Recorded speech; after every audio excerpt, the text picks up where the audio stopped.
o final de semana da Páscoa. E nós queremos muito rapidamente trazer uma palavrinha para vocês sobre a questão da Páscoa, sobre aquilo que isso representa para nós. Ontem nós tivemos a oportunidade de estar participando de um culto, né, da Good Friday, lá aqui, né, como se chama em inglês, numa igreja inglesa, na New Life Church, que é uma igreja batista de um pastor amigo nosso. E nós tivemos a oportunidade de compartilhar. Eu não sei se eles entenderam, porque eu preguei em inglês, então eu acho que eles ficaram mais em dúvida do que mais, né? Nós fizemos o melhor nosso lado. Nós tivemos a oportunidade de estar compartilhando com ele aquele entendimento que a palavra nos traz sobre a Páscoa. Eu queria rapidamente compartilhar com você, né, essa palavra, obviamente num cenário diferente, de uma forma diferente, mas trazer um entendimento daquilo que realmente a palavra do Senhor nos ensina e nos mostra através daquilo que é Páscoa. Amém? Então, amém, irmãos? Está todo mundo bem quietinho, meio com sono. Nós estamos no feriado, você acordou. Quem acordou mais tarde hoje? Todo mundo. Teve gente que acordou cedo. Mas, né, quem está de folga hoje? Quem trabalhou hoje? Vamos orar pelo Antônio, vamos orar pelo pessoal aqui que está... Nós estamos no feriado de Páscoa, né? A grande maioria não trabalhou, a grande maioria descansou, né? Separou esse tempo para estar com a família. E eu espero, é a minha oração, que você tenha separado esse tempo também para meditar naquilo que a Páscoa representa para cada um de nós. O livro dos Salmos, a história nos conta que o livro dos Salmos foi escrito de 500 a 1000 anos antes de Cristo. Presta atenção no que eu vou dizer para você. O livro de Salmos tem vários autores. A maioria dos Salmos foi escrita por Davi, mas tem outros autores do livro dos Salmos. E todos esses livros foram escritos há 500 e a 1000 anos antes do nascimento de Cristo. Esses autores, eles não faziam ideia do que poderia acontecer humanamente falando, se não algo divino acontecesse sobre ele e trouxesse sobre eles uma profecia sobre esse momento que nós estamos vivendo agora. Se você tiver a sua Bíblia, abra para mim no Salmo 22, a partir do Salmo 22, 1. Acho que eles vão pôr na tela.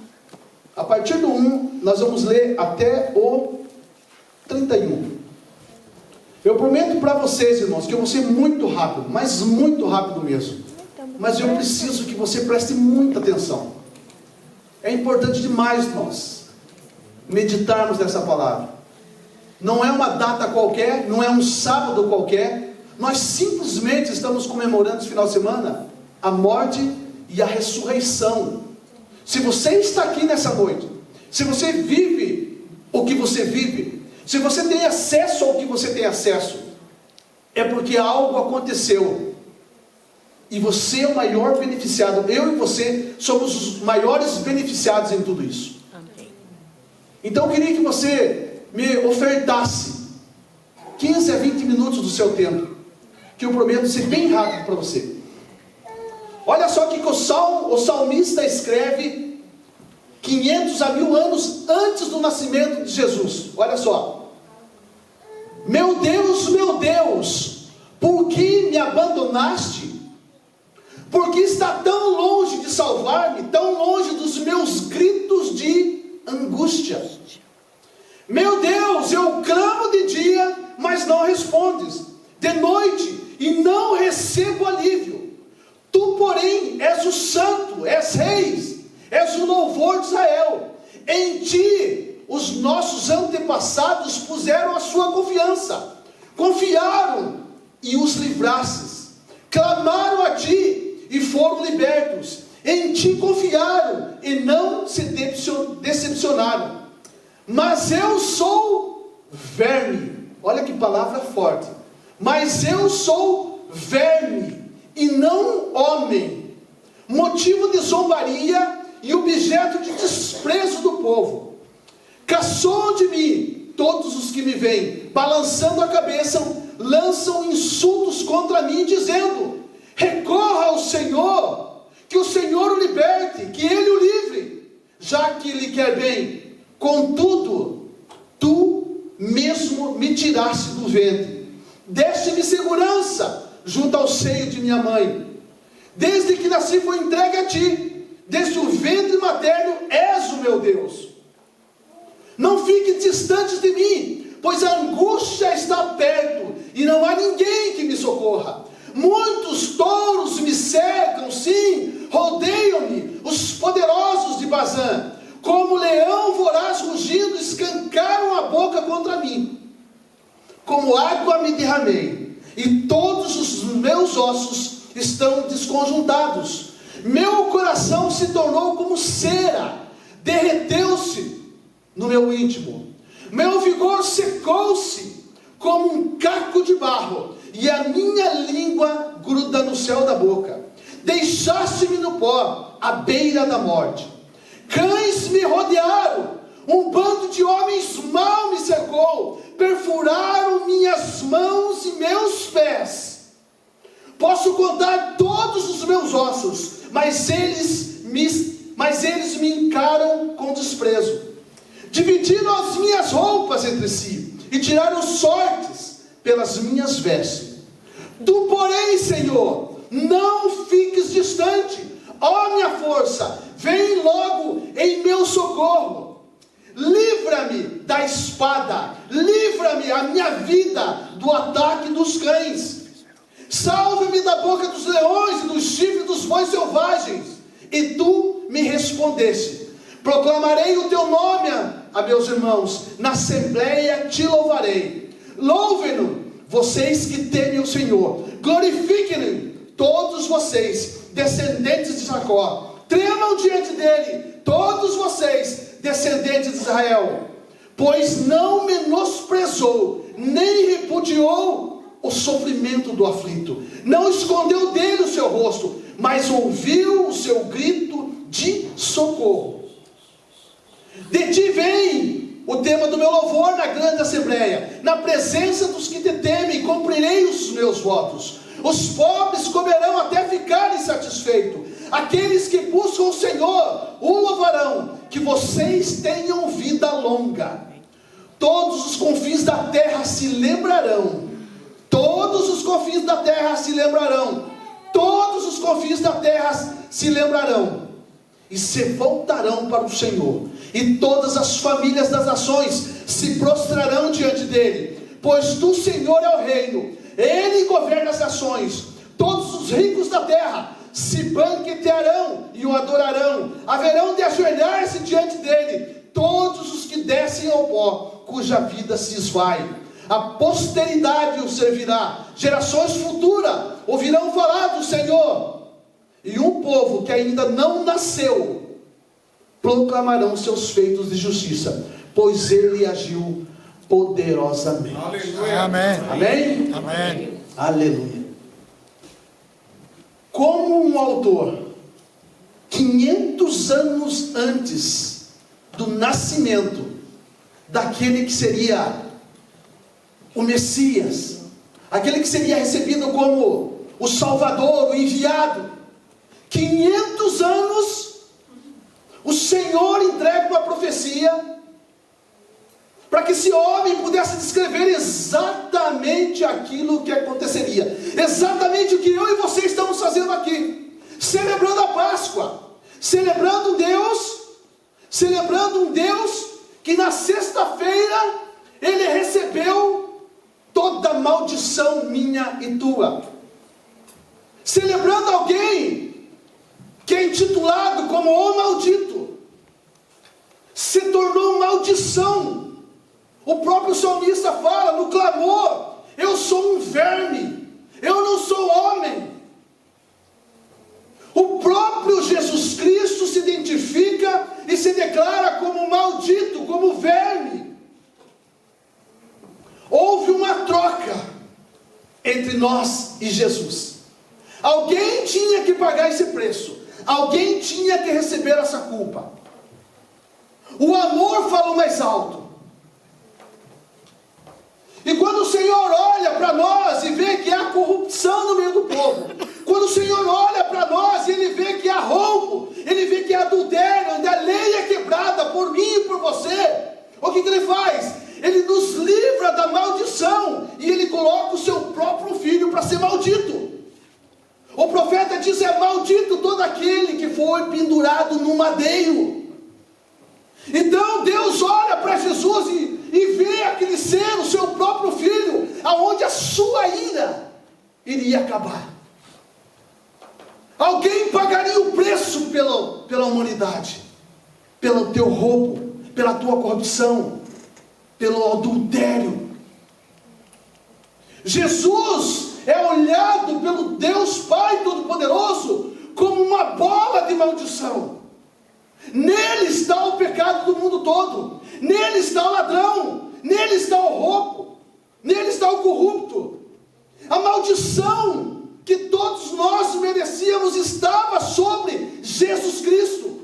E se nessa noite nós celebramos, se nessa noite você saiu da sua casa para estar aqui, para ouvir algo, para celebrar alguém, você está celebrando alguém que foi maldito, porque é assim que a palavra fala: maldito todo aquele que foi pendurado no madeiro. Ele se fez maldição por mim e por você. Nós recebemos a bênção de Deus, nós fomos separados para receber aquilo que vem do Senhor, a libertação, a liberdade, o gozo no Espírito. Aleluia. Mas o Senhor pagou um preço altíssimo para que isso acontecesse sobre nós.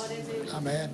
Mas quando se fala em Páscoa, a Páscoa judaica é o fundamento, é a base para que nós possamos entender a nossa Páscoa.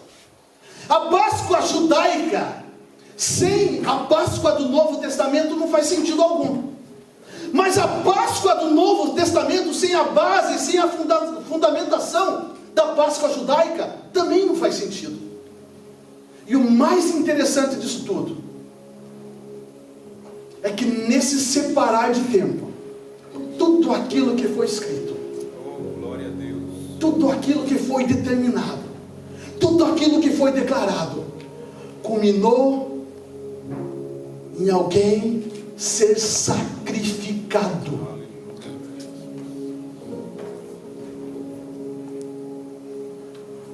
Muito rapidamente, para que nós possamos entender a obra da cruz, para que hoje nós possamos olhar para uma cruz vazia, representando tudo aquilo que foi feito, nós precisamos entender algo. O povo hebreu estava escravo no Egito, e é uma discussão teológica de quanto tempo, mas diz que por volta de 400 anos mais ou menos eles estavam escravos. É muito tempo, é muito tempo. Sabe o que significa? Você pegar o povo hebreu, levar e colocar nas terras do Egito, e ali eles servirem como escravo. E a palavra lá em Êxodo 3:7, o Senhor fala: disse o Senhor, de fato tenho visto a opressão sobre o meu povo no Egito. Isso é a palavra de Deus escrito em Êxodo, você pode consultar depois. Deus trata esse povo como um povo oprimido, como um povo sofrido. E Ele fala: e por isso eu vou descer para livrá-los. Agora tem certas situações que é importante eu e você entender. Quando esse povo fica 400 anos, há de se entender que a vida de qualquer um que passa um tempo longe da sua cultura, do seu modo de viver, aconteça mudança. E nós podemos ver a nossa realidade aqui na Inglaterra mesmo. Tem pessoas que estão aqui há muito tempo, tem pessoas que já estão morando, que são do Brasil, de Portugal, da Angola, da Espanha, da Índia, que já está aqui por muito tempo. E você, de certa forma, você acaba assimilando. E você vai entender aonde eu quero chegar com essa aculturação que nós recebemos vivendo em outro lugar. Por exemplo, lá no Brasil, para os brasileiros, nós costumávamos ter o nosso café da manhã, o nosso almoço, o nosso café da tarde, a nossa janta, o chá de dormir. Mais ou menos assim, né? Ou pelo menos as 3 refeições básicas todo mundo procurava ter. café, almoço e janta. Amém? Todo mundo teve café, almoço e janta? Amém. Vocês estão bem nutridos. Mas quando você vem para a Inglaterra, isso muda. Ou, na sua grande maioria, muda. Quem tem café, almoço e janta aqui? Tem um pessoal que está mantendo a cultura.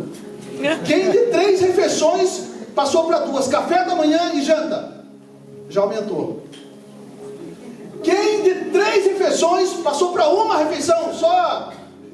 Já almoço, janta e almoço?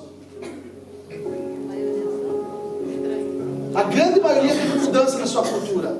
Porque você veio para uma realidade diferente.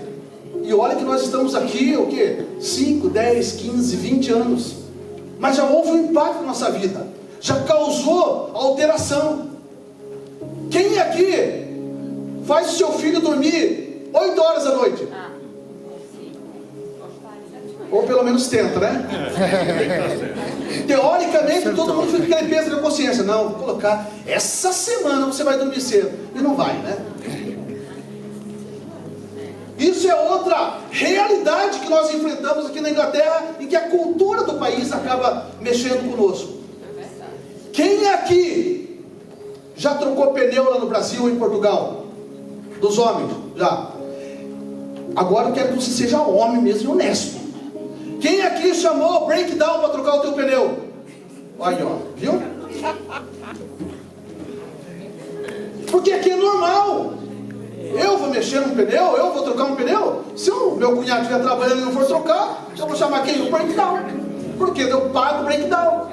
Todo mundo fala isso, eu fico aqui parado, eu atrapalho todo o trânsito, mas eu vou esperar o bendito do homem de laranjinha chegar aqui. Eu não vou trocar esse pneu. Outra aculturação, que eu sei que você vai falar que não. Eu sei que você vai falar que não. Eu sei que você não vai concordar comigo. Lá no Brasil, a gente tomava 2, 3 banhos. Aí, viu? Eu entendo vocês. Não é fácil nesse frio, né? Eu falava para minha mãe quando eu brigava com ela, porque eu falei, mãe, mas eu nem joguei bola hoje. Nem trabalhei hoje. Não, eu sei que todos vocês tomam banho. Não é aquele banho, né? Não é aquele negócio, que vontade de tomar banho. Meio forçado. Nós nos adaptamos aonde nós estamos vivendo. Por que eu estou falando isso para você?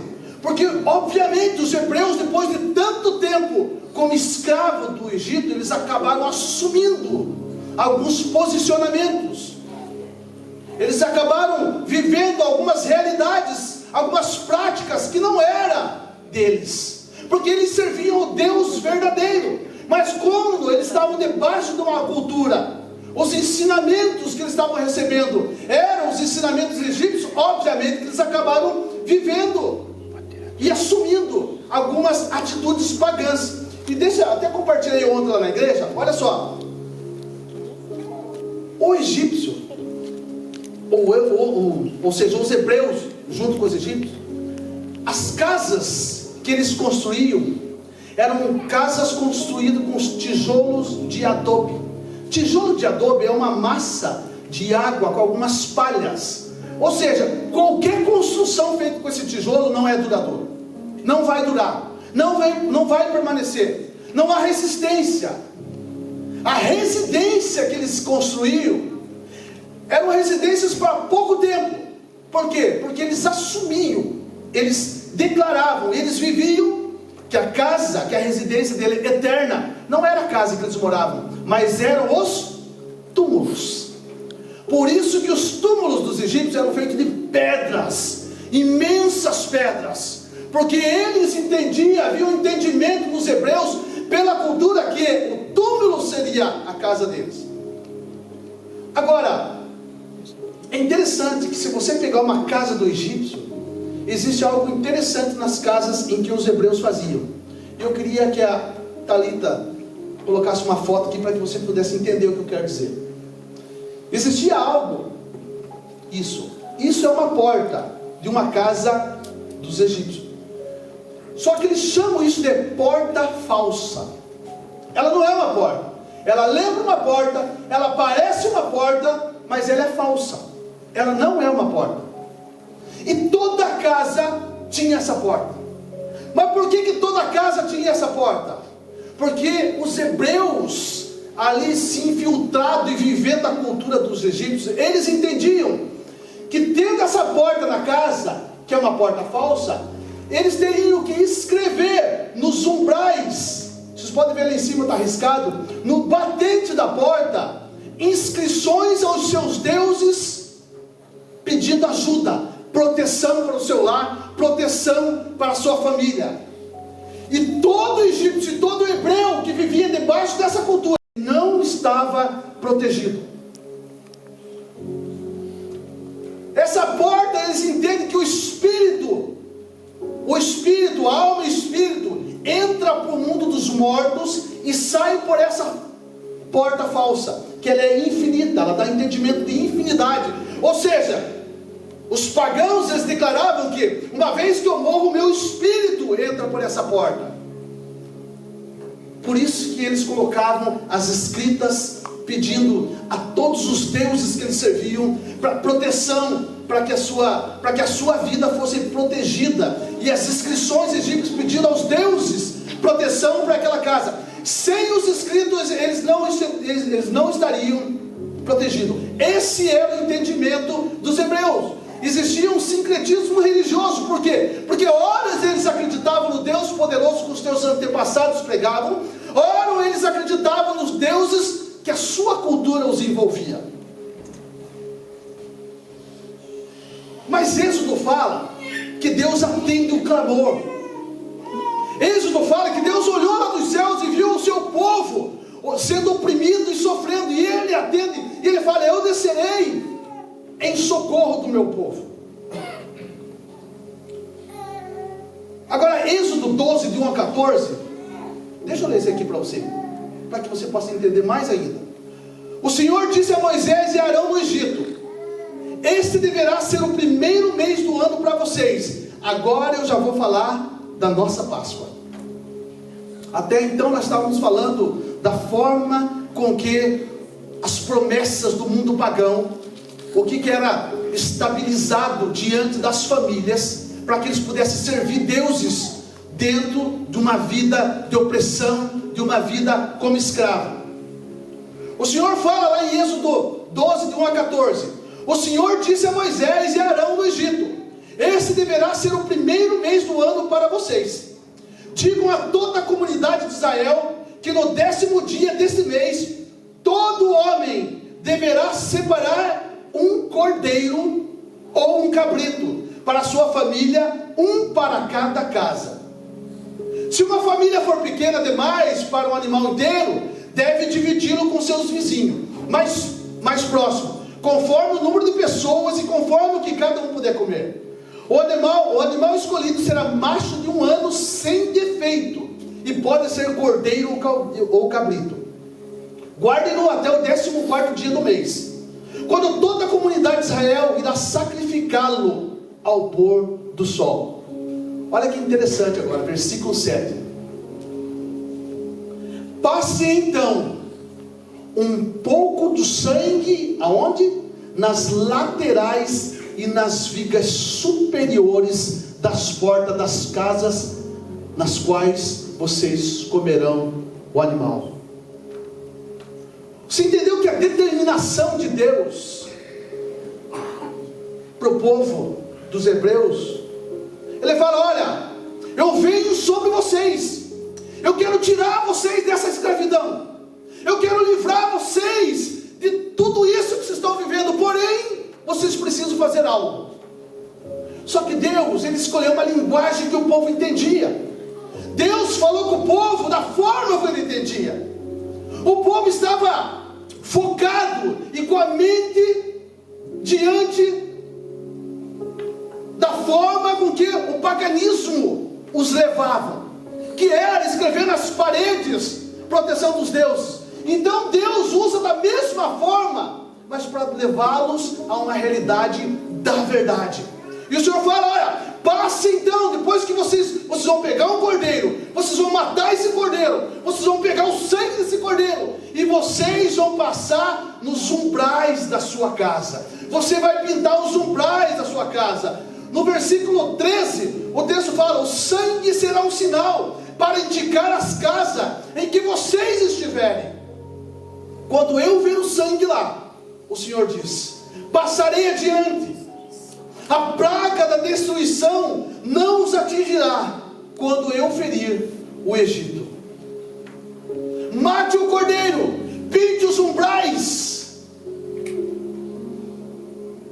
Mas qual que era o entendimento para o hebreu da época? O que você entendia que protegia a sua casa? As inscrições pagãs nas portas, nos batentes, o ritual pagão. E o que Deus manda fazer? Da mesma forma, Ele fala: olha, você vai fazer a mesma coisa, mas você vai fazer um sacrifício para mim. O entendimento é que para eu aceitar a libertação da Páscoa, da primeira Páscoa, eu tenho que rejeitar a prisão do pecado. Essa é a Páscoa da libertação, para que eu possa receber a libertação, para que eu possa viver a obra que foi paga para mim. Eu preciso rejeitar aquilo que me aprisiona. Eu preciso ser liberto daquilo que me aprisiona. Eu preciso ser liberto daquilo que me prende, aquilo que me faz escravo, aquilo que tem me carregado, aquilo que tem me oprimido. Eu preciso dar passos para que isso aconteça. João 3,16. Porque Deus amou tanto o mundo, mas tanto, que deu o seu Filho unigênito, para que todo aquele que nele crê, todo, aleluia, não venha a perecer. Amém. Glória a Jesus. Existem alguns posicionamentos que são de Deus. Existem alguns posicionamentos que são nossos. O amor de Deus, a posição de Deus é nos amar de uma forma tão constrangedora, ao ponto de Ele pegar o seu próprio Filho e jogar sobre Ele toda a iniquidade do mundo. Essa é a tal maneira que Deus escolheu. E aí, quando eu estou na igreja, aí quando eu venho para viver algo, para dar os míseros minutos da minha vida para Deus, eu sou indiferente a tudo isso que está acontecendo.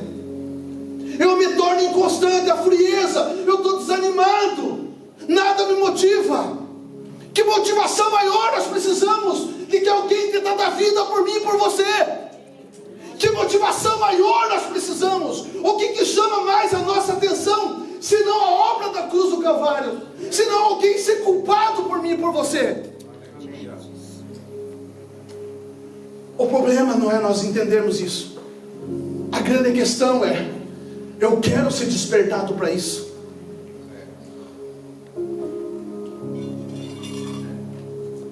Quando nós olhamos para o nosso próprio umbigo e nós entendemos que nós não precisamos de nada disso, quando nós entendemos e nós pré-julgamos que eu sou autossuficiente, que eu mesmo por mim mesmo me basto, nós anulamos totalmente a obra da cruz. Eu falo: Jesus, você perdeu tempo, isso não valeu de nada, você foi um patife fazendo tudo isso. Quando eu não entendo a mensagem da cruz, quando eu preciso de formas para eu ser despertado, quando eu busco a bênção, eu olho para a bênção, eu quero a bênção de Deus. Deus me abençoa, me dá um carro, me dá uma casa. Deus me abençoa, eu quero bênção de Deus. Eu não olho que a bênção maior que Deus me deu foi a obra da cruz. Eu não olho que o sacrifício que era para mim e para você sofrer, Ele pagou na cruz. Aleluia! Para que nós pudéssemos estar aqui nessa noite. Deus. Isso é muito sério. Quando nós nos deparamos com a cruz de Cristo e nós saímos daqui não melhor, indiferentes com aquilo que Jesus fez. Quando nós saímos daqui, indiferente por tudo aquilo que foi feito. E talvez você possa estar vivendo um silêncio danado na sua vida. Nada acontece. Está tudo parado. Está tudo quieto. Talvez você esteja vivendo o sábado da crucificação. É o dia de encontro com a realidade. Ele está morto. Humilhantemente morto. Sábado é o dia que o nosso sentimento está misto. Diante de um sepulcro que abriga um corpo. Que se mistura com as ameaças, com as incertezas, com as expectativas, com a esperança, mas está tudo em silêncio. Um corpo estava lá. Um corpo foi levado para lá. E agora? Eu acredito que ele vai ressuscitar ou não? Porque na minha vida está tudo em silêncio. Na minha vida está tudo calmo.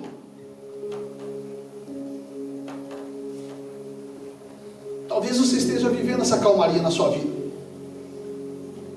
O sábado é o dia onde o vazio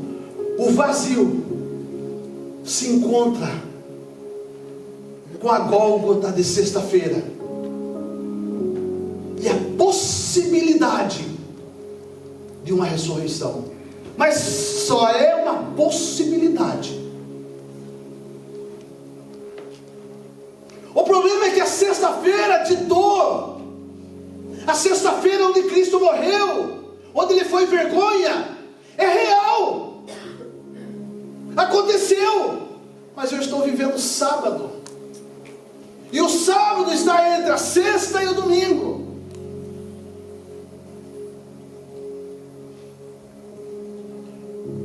Será que os teus umbrais estão pintados?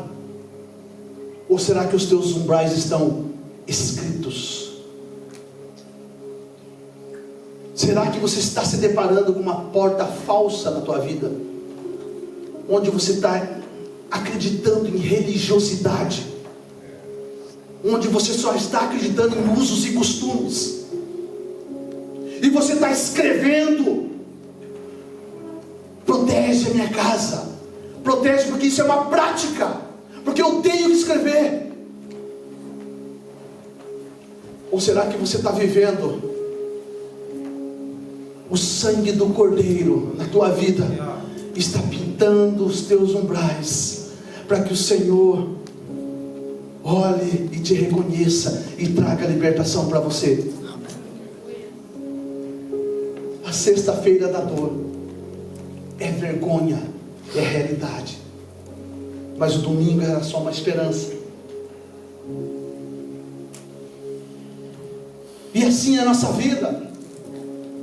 Assim sou eu e você. Talvez você não esteja nessa situação ainda, mas me desculpa, lamento te informar, situações virão sobre as nossas vidas, porque isso é a palavra de Deus que diz. E às vezes nós nos encontramos marcados por dores, por vergonha, por humilhação, injustiça, desesperança. E diante de toda essa situação, o que nós ouvimos? Silêncio. Não se diz nada. O silêncio. Silêncio divino. Insuportável silêncio de Deus nesse sábado. E a dúvida invade o nosso ser. Ele não está me vendo. Ele não se importa comigo. Estou passando por toda essa situação. Está tudo em silêncio. Não consigo ouvir nada. Não consigo ter perspectiva de vida. Não sei o que vai acontecer domingo. Eu sei o que aconteceu sábado. Eu sei o que aconteceu sexta. Sei o que estou vivendo sábado. Mas o domingo eu não sei. É uma incerteza. Como é uma incerteza a nossa vida, o nosso futuro. Sabe por que incerteza? Porque nós estamos escrevendo nos umbrais pagãos. Por isso que nós vivemos essas incertezas. Isaías 53 diz: foi desprezado e rejeitado pelos homens. Sabe quem é esse? Aquele que deu a vida por mim e por você. Aquele que foi humilhado por mim e por você. Aquele que levou a culpa de adúltero, de ladrão, de corrupto, de impostor. Foi desprezado e rejeitado pelos homens. Um homem de tristeza e familiarizado com o sofrimento. Como alguém de que os homens escondem o rosto. Foi desprezado. E nós não o tínhamos em estima. Certamente Ele tomou sobre si as nossas enfermidades, e sobre si levou as nossas doenças. Contudo, nós o consideramos castigado por Deus, por Ele atingido e afligido. Mas Ele foi transpassado por causa das nossas transgressões, foi esmagado por causa da nossa iniquidade. O castigo que nos trouxe a paz estava sobre Ele, e pelas suas pisaduras nós fomos curados. Aleluia.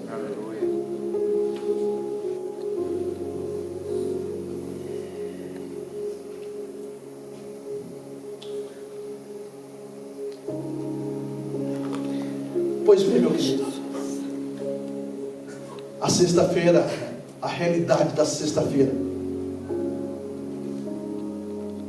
gerou em nós o silêncio no sábado.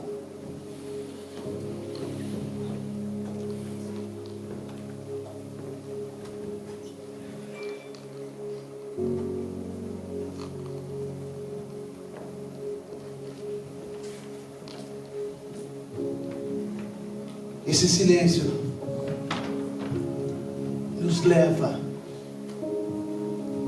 a pensar que tudo se acabou. Eu sei que você já sabe o final da história. Eu sei que você já sabe o que aconteceu no domingo. Só que talvez o que aconteceu no domingo não é exatamente algo que eu e você estamos vivendo. Porque quando o anjo chega para Maria e fala: olha, o que vocês estão procurando aqui? Por Jesus?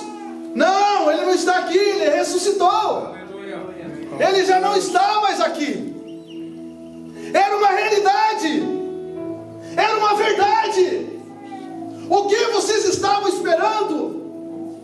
O temor que vocês tinham no sábado do silêncio aconteceu. Ele ressuscitou. Ele ressuscitou por mim, para mim e para você. Amém. Essa é uma verdade que nós sabemos. Essa é uma verdade que é real para nós. O grande questionamento não é a obra perfeita da cruz ser completa através da ressurreição. É se realmente Jesus ressuscitou na tua vida, na tua situação, no momento que você está vivendo, no silêncio que você está cultivando, na dor que você está cultivando, naquilo que te aprisiona, naquilo que insiste em te cercar. Precisa haver uma ressurreição na tua vida. Precisa haver um despertar na tua vida. Você precisa mover do sábado para domingo. Você não pode estacionar do domingo e deixar que tudo permaneça em silêncio. Que você sabe que existe um Deus que padeceu, que morreu, mas que você ainda permanece no sábado em silêncio. Precisa acontecer na tua vida. Precisa mover na sua vida. O preço foi caro demais, foi alto demais para você permanecer no sábado. Talvez você esteja vivendo momentos na tua vida, situações na tua vida que estão te prendendo no sábado, e você ainda continua escrevendo nos umbrais pagãs, continua se agarrando na religiosidade, se agarrando em pessoas. Mas a palavra do Senhor fala que Ele ressuscitou, que você não precisa mais da religião, que você não precisa mais se agarrar em pessoas, que você não precisa mais ficar preso, parado. O momento que você vive, você precisa mover. Existe outro dia, o domingo chegou, Ele ressuscitou, não está mais no túmulo. Ele ressuscitou. Amém. Eu queria que você se colocasse em pé.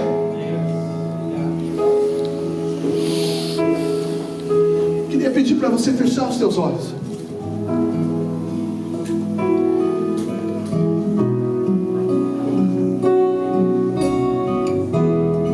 Nós já estamos terminando, querido. Em nome de Jesus, eu queria que você levasse tão a sério esse momento.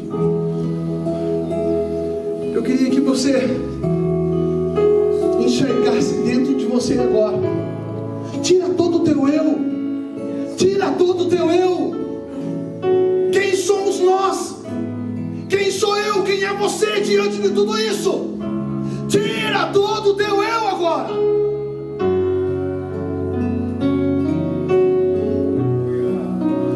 Uma obra foi feita por mim e por você. Algo foi feito por nós. Algo muito mais importante de tudo aquilo que você julga valoroso na tua vida. Mas você precisa ter um posicionamento de mover de sábado para encarar a realidade da ressurreição na tua vida no domingo, porque Ele ressurgiu. Nós vamos orar agora. Eu queria que você fizesse a sua oração.